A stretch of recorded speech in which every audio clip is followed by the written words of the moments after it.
Ndanezerewe cyane kubona uno munsi tuje kwinjira Icese, inyubakwa iteye iteka, mwebwe nyene abanyamuyinga mwiyubakiye. Ndabakeje cyane, kandi nongere nshimire n'abandi bose bakorera muri iki gihugu, abarundi baba mu zindi ntara bose bagize icyo baterera kuri iyi nyubako.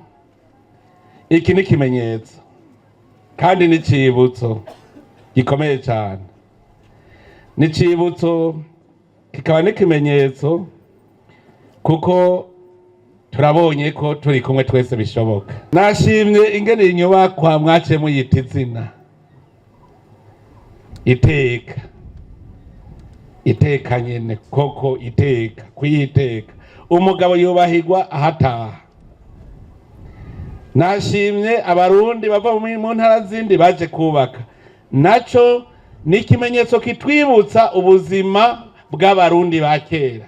Abarundi ba kera bose bari mu runani, nta muntu yiyubakana inzu mu baza ba kera, nta numwe yigira yubaka inzu wenyene, abandi barazana imiganda. None ubu ni ikindi kimenyetso cerekana ko abarundi turiko turasubira ku muzi w'abarundi. Dusubiye rero ku muzi w'abarundi, ndabwiye yuko aha turahejeje guca ibarabara, turahejeje guca inzira.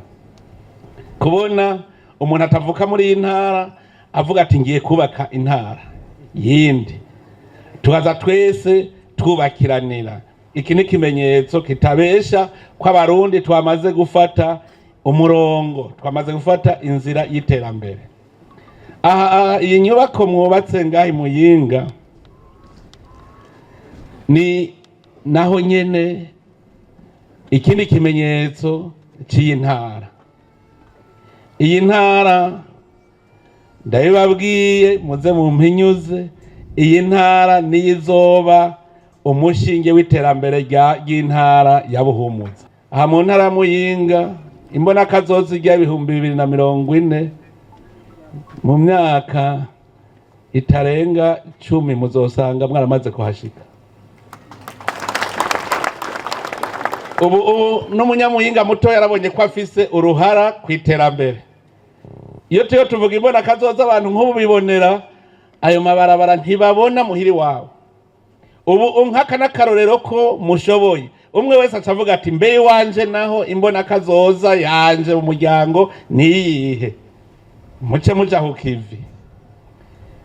Twarababwiye yuko tugomba gushikiriza agatabo kerekana imbona kazoza y'umuryango, umuryango wifashe ubumeze gute.